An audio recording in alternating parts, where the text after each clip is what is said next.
하박국서 2장 1절부터 4절의 말씀으로 하나님의 대답, 하나님의 해답은 비전이라고 하는 주제로 하나님의 말씀을 증거하겠습니다.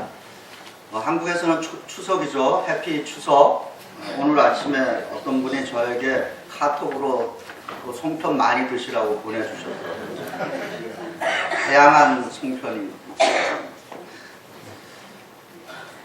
그리고 이제 신학, 우리 미국에서는 이제 학기가 이제 새롭게 시작되고, 이제 우리식으로 얘기했을 때 이제 이제 새로운 해가 되고 있죠. 그래서 오늘 이 아침에는 하박국에 있는 말씀으로 어떻게 우리가 신학기를 준비하고 또 이제 한 1년을 잘 지낼 수 있는지 함께 말씀으로 나누고자 합니다.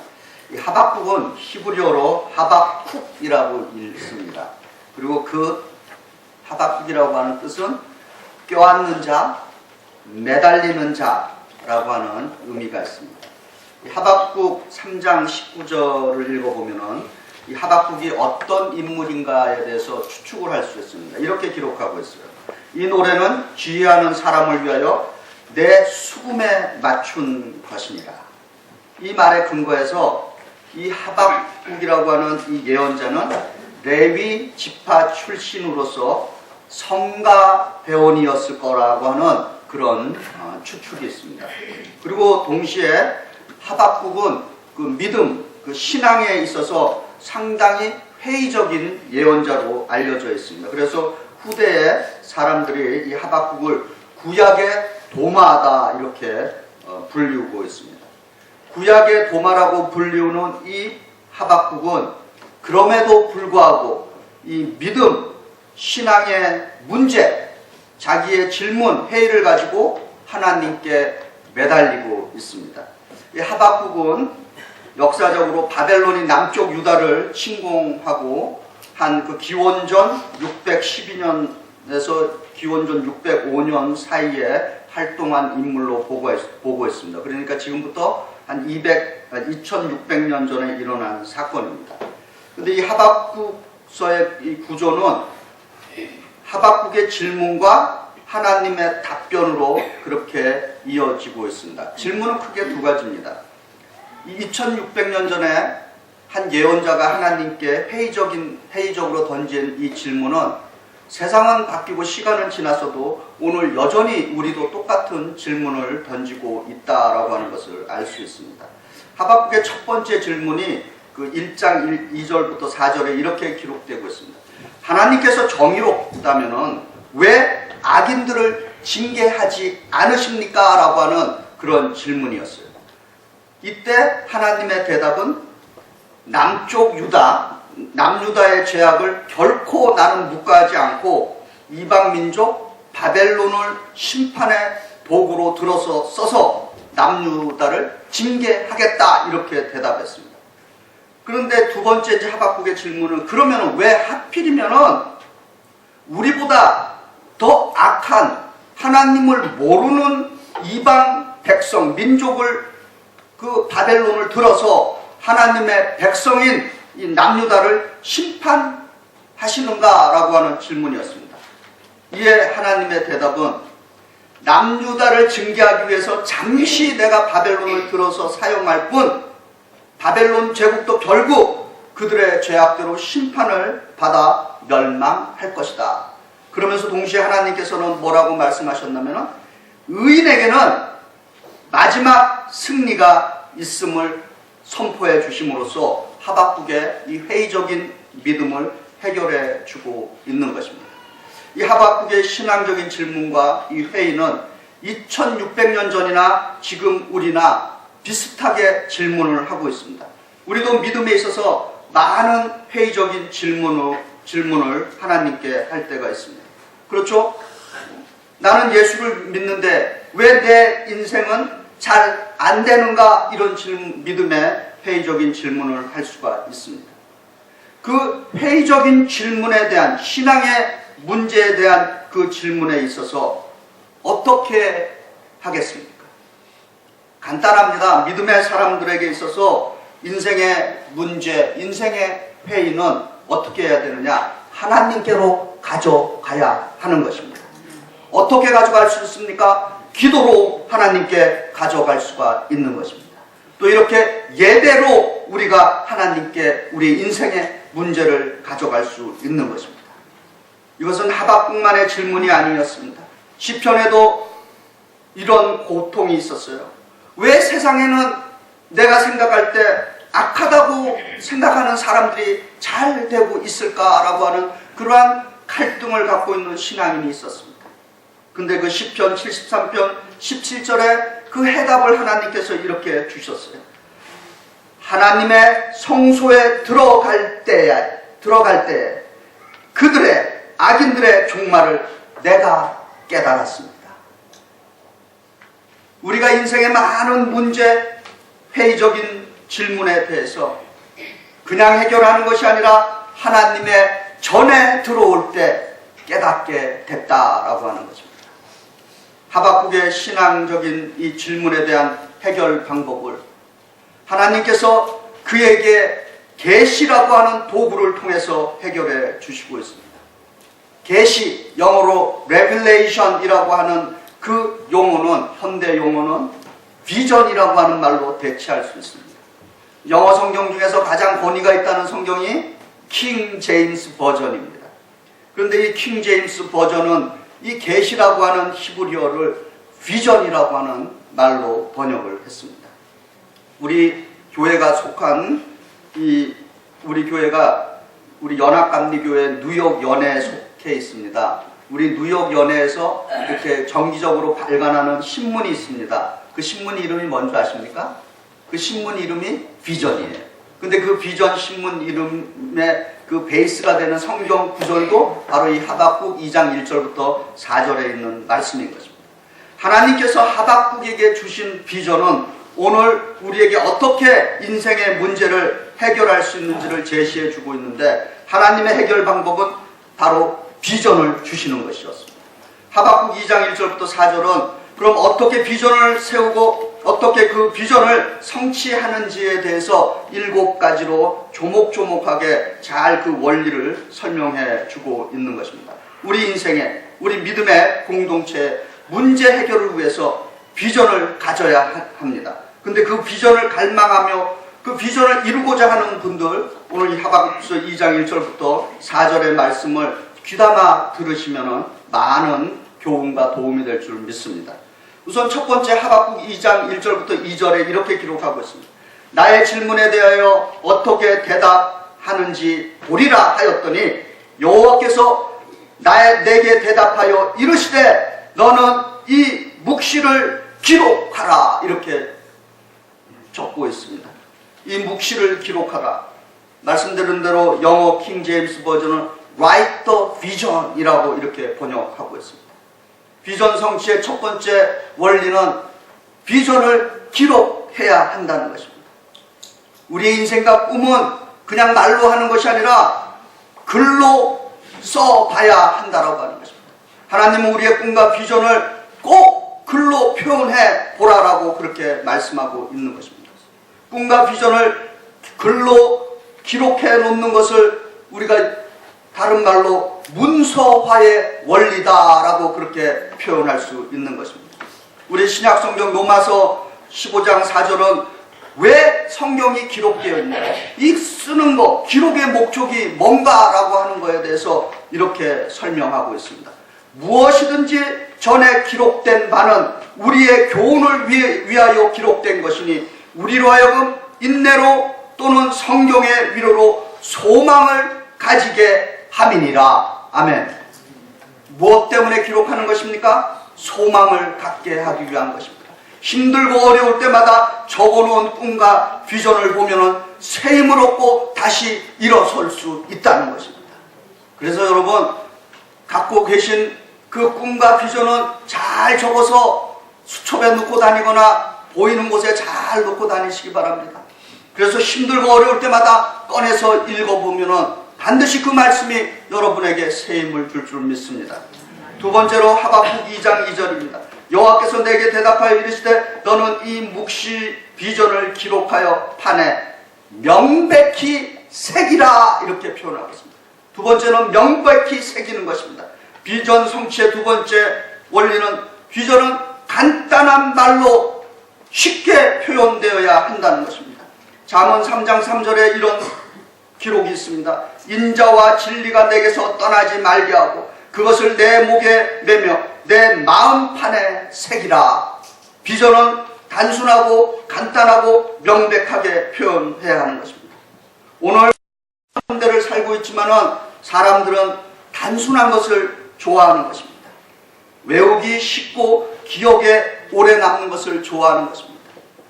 우리는 미국에 살고 있기 때문에 미국 사람들이 좋아하는 속담들 몇 가지가 있어요. 그 중에 몇 가지만 한번 말씀드리겠습니다. 알라모 아세요? 알라모? 저 텍사스에 가면 알라모라고 하는 데가 있어요. 그 알라모와 관련해서 미국 사람들이 많이 쓰는 속담이 있습니다. 뭔지 아십니까? Remember 알라모. 간단합니다. 알라모를 기억하라. 그 역사를 알면은 왜 그런 표현을 하는지 알 수 있어요. 그리고 이 미국의 독립선언과 관련해서 잘 아는 Give me liberty or give me death. 뭡니까? 네, 패트릭 헨리가 한 연설이에요. 그다음에 우리가 잘 아는 그 고대 로마의 그 카이사르 군대가 전투에서 이겼을 때 친구에게 승전본을 보낼 때 썼던 말이 있습니다. 기억하세요? 왔노라 보았노라 이겼노라. 얼마나 간단하고 외우기 쉽습니다. 하나님도 간단한 것을 좋아하세요. 명백한 것을 좋아하시는 분이십니다. 죽은 스티브 잡스가 세운 회사가 애플사예요. 애플사의 성공 원리가 뭔지 아십니까? 심플리시티입니다. 단순성이에요. 최근 신문에 어떤 신문에 보니까 애플사가 뭐를 하고 있는가? 피카소의 그 기하학적인 그림들. 피카소의 그 그림이 굉장히 추상적이잖아요. 그런데 애플사의 직원들은 이 피카소가 그린 그 기하학적인 그림들을 아주 간단하게 점 몇 개와 선으로 표현하는 그런 훈련을 한다는 것입니다. 그 이유는 뭐냐? 간단하게, 단순하게 뭔가를 생산하기 위한 것이라는 것입니다. 마찬가지로 설교도 단순하면서 쉬우면서 영감이 있어야 되는 것입니다. 복잡하게 어렵게 쩍쩍쩍 하면은 하늘에 계신 하나님도 얘야 나는 네가 무슨 소리 하는지 모른다. 그리고 교인들도 목사님 무슨 쩍이 그렇게 많습니까? 그리고 설교하는 저도 사실 저도 잘 모르겠는데요. 이렇게 되는 것입니다. 신약 성경이 총 몇 단어로 써주신 줄 아십니까? 신약 성경은 헬라어로 그리스어로 적혔는데 대략 한 5,000개의 단어로 기록됐습니다. 그런데 그 5,000개의 단어 중에서 고유명사, 지명, 이름 이런 거 다 빼면은 실제로 문장을 만든 단어는 2,000개의 단어밖에 안 되는 것입니다.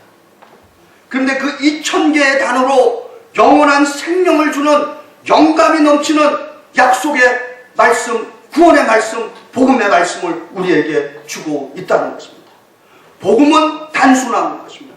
복음은 명확한 것이고 복음에는 그 단순함의 파워가 있는 것입니다. 세 번째로 하박국 2절입니다. 너는 이 묵시를 기록하여 판에 명백히 새기되 달려가면서도 비전 성취의 세 번째 원리는 비전이 명확해야 하는 것입니다. 단순했다면 명확해야 하는 것입니다. 우리 교인들이 많이 아시겠지만 저는 새벽기도 후에 여기 리버사이드 제 전용 트랙을 달려갑니다. 내가 뛰면 제 거예요. 네. 얼마나 이 리버사이드가 멋있는지 몰라요. 거기 새벽기도 끝나고 반바지에 짧은 티 입고 한번 뛰어보시기 바랍니다. 기가 막힙니다. 이거 햇살이 쫙 비치는 그 이른 아침에 그거 뛰어보지 못한 사람은 그 감격을 알 수 없어요. 근데 그냥 뛰는 줄 아십니까? 저는 그 뛸 때 단순한 구호를 외칩니다. 복잡한 구호 많이 안 외쳐요. 요즘 뭘 많이 외치겠습니까? 뛰면서 교회 건축, 성령 충만, 제자 훈련, 건강 축복, 이런 단순한 교회 부흥, 이런 단순한 구호를 외치면서 달려가고 있는 것입니다. 그런데 달려가면서 이런 기도 혼자 드리는 것보다 누군가와 함께 좀 뛰어갔으면 좋겠어요. 그래서 우리 청년들에게 좀 부탁하는데, 좀 새벽기도 좀 나와서 목사님과 함께 새벽기도 끝난 후에 같이 이 강변을 쫙 달리면서 이런 짧은 구호를 외치면서 뛴다면은 참 얼마나 하나님께서 주시는 영감이 번떡번떡 하겠습니까? 네 번째입니다. 하박국 2장 2절에 너는 이 묵시를 기록하여 판에 명백히 새기되 달려가면서도 어떻게 하라? 읽을 수 있게 하라 라고 하는 것입니다. 비전 성취의 네 번째 원리는 함께 공유하는 것입니다. 달려가면서 읽을 수 있다라고 남이 함께 볼 수 있다라고 하는 것입니다. 비전은 함께 일할 사람들이 모두가 쉐어될 수 있어야 된다는 것입니다. 인생의 부귀 영화를 가장 누린 인물 중에 한 사람이 누굽니까? 성경의 솔로몬입니다. 근데 솔로몬이 전도서에서 이런 표현을 했어요. 헛되고 헛되니 헛되고 헛되니, 헛되다는 말을 수없이 쓰고 모든 것이 헛되니 바람을 잡는 것과 같다, 이런 고백을 했어요. 오직 헛되고 오직 헛되지 않고 후회하지 않고 내가 참 인생을 보람되게 살았다고 고백할 수 있는 것이 있는데, 그것은 바로 예수 그리스도가 우리들에게 주신 그 비전에 충성하고 헌신하는 일인 것입니다. 제가 교회를 섬기면서 목회 철학을 위해서 제가 붙드는 두 성경 본문이 있어요. 제가 이제 이 교회를 섬긴 지 이제 3년째 해를 들어가고 있는데, 적어도 우리 교회 지도자들은 우리 교회 담임 목사가 무슨 목회 철학을 갖고 목회를 하는지 제가 가끔 말씀드리는데 또 말씀드립니다. 두 성경 구절이에요. 마태복음 22장 37절부터 40절에 위대한 계명 혹은 또 Great Commandment, 대계명이라고 합니다.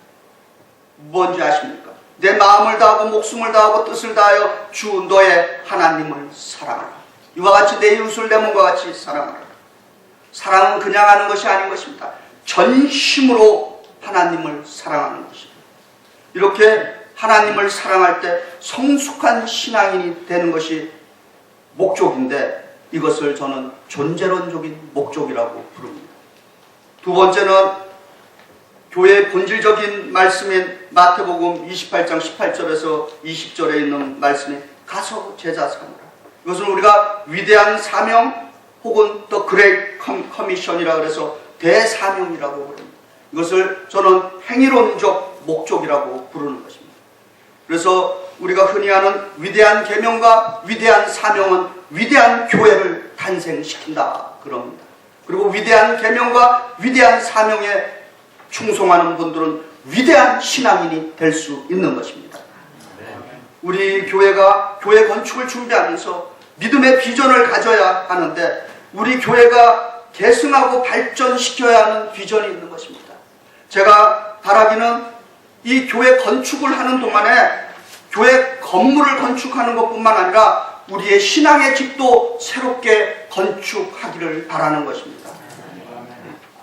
거기에는 여러분의 시간과 여러분의 헌신과 여러분의 기도와 땀이 있어야 되는 것입니다. 다섯 번째로 하박국 2장 3절입니다. 이 비전은 정한 때가 있다 그럽니다. 비전 성취는 시간을 정해놓아야 하는 것입니다. 비전은 막연한 것이 아닌 것입니다. 타임라인이 있는 것입니다. 우리가 교회 건축에 대한 비전이 있는데, 우리는 금년 11월에 이제 기공식을 갖기를 원합니다. 그래서 2016년경에는 완공하고 하나님께 데디케이션 봉헌 예배를 드릴 꿈을 갖고 있습니다. 물론 이런 비전들이 더 세분화되어서 한 달 계획, 3개월 계획, 6개월 계획, 1년 계획, 2년 계획 이런 식으로 가야 되는 것입니다. 우리가 뭔가 이루려면 언제까지 이룬다라고 하는 그 데드라인을 정해놓아야 하는 것입니다. 미국 교회를 섬기면서 제가 미국 사람들이 가장 편하게 얘기하는 단어가 있습니다. 뭔가 결정을 하기 전에 그 결정이 안 되면은 테이블 온잇. 테이블 위에 올려놓자. 그 얘기는 나중에 디스커션 하자는 거예요. 그래갖고 뭐 하나 결정하려면은 몇 개월 혹은 몇 년 그렇게 지나가는 것이에요. 여러분 일상생활 속에서 한번 경험해 보시기 바랍니다. 오래간만에 길 가다 친구 만났어요. 아 반갑다. 우리 언제 한번 밥 한번 먹자. 그래서 밥 먹은 사람 있어요? 그렇게 얘기하고 밥 먹은 사람은 저희 거의 못 봤습니다. 만나서 언제 밥 한번 먹자 그러면은 당장 전화기 꺼내서 며칠날 몇 시에 만날까? 그렇게 해야 가능한 거예요. 그래도 될까 말까 합니다. 비전은 모호한 것이 아니라 구체적이어야 한다는 것입니다. 6번째로 하박국 2장 3절입니다. 이 묵시는 정한 때가 있나니 그 종말이 속히 이르겠고 결코 거짓되지 아니하리라. 비록 더딜지라도 기다리라. 지체되지 않고 반드시 응하리라. 비전을 이루기 위해서는 인내함이 있어야 된다는 것입니다. 비전을 세우고 실행 중에는 인내하며 기다릴 줄 알아야 되는 것입니다. 오늘 성경이 비록 더딜지라도 기다리라. 지체되지 않고 반드시 응하리라고 약속하고 있는 것입니다. 스트레스 받고 실망하고 고통당한다 할지라도 비전은 반드시 실현될 것이라고 하는 이 하나님께서 분명히 약속해 주시는 이 말씀을 꼭 붙들기를 바라는 것입니다. 하박국의 이름이 매달리다라고 하는 뜻이 있다고 그랬습니다. 성경은 때때로 우리를 씨름하는 인생들이라고 그렇게 표현하고 있어요. 그래서 에베소서 6장 12절에는 우리의 씨름은 혈과 육을 상대하는 것이 아니요 통치자들과 권세들과 이 어둠의 세상의 주관자들과 하늘에 있는 악의 영들을 상대함이라 라고 그렇게 표현하고 있습니다. 만약 인내하고 투쟁하고 땀 흘리고 희생하는 것이 하나님이 원하시는 뜻이 아니라면 하나님께서 우리를 보고 씨름하는 인생들, 씨름하는 사람들, 씨름하는 자라고 부르지 않았을 겁니다. 하박국이라는 이름이 이 매달리는 자라고 하는 의미가 있듯이 씨름에서 이기는 사람은 인생을 단순하게 집중해서 살아야 하는 것입니다. 우리가 비전을 가지고 있다, 내가 비전이 있다, 우리 교회가 비전이 있다라고 하는 것은 거기에는 저는 경제학자가 아니지만은 그 말에는 다른 것은 하지 않고 여기에 집중하겠다라고 하는 의미가 있는 것입니다. 나는 오직 한평생 이 비전만을 위해서 살고 결단하겠다라고 하는 뜻이 있는 것입니다. 여기 사도 바울의 고백을 들어보시기 바랍니다. 이것은 이 세상에 존재하는 많은 선교사님들의 캐치프레이즈고 외우고 있는 하나님의 말씀인 것입니다. 여러분도 이 말씀을 한번 외워보시기 바라요. 사도행전 20장 24절 사도 바울의 자신의 사명을 이렇게 얘기합니다. 내가 달려갈 길과 주 예수께 받은 사명 곧 하나님의 은혜의 복음을 증언하는 일을 마치려 하면은 나의 생명조차 조금도 귀한 것으로 여기지 아니하노라. 아멘. 마지막으로 7번째입니다. 하박국 2장 4절에 보라 그 마음은 교만하며 그 속에 정직하지 못하나 의인은 그의 믿음으로 말미암아 살리라. 비전 성취의 7번째 원리는 믿음으로 된다라고 하는 것입니다. 오늘 우리 찬양에서도 너무도 귀하게 찬양을 해주셨는데 이 믿음 더욱 굳세라. 의인은 믿음으로 산다 그랬습니다. 우리 의인이라고 하는 말은 교리적인 용어인데 쉬운 말로는 하나님과 바른 관계를 맺고 있는 사람, right relationship with God 하는 사람을 의인이라고 하는 것입니다.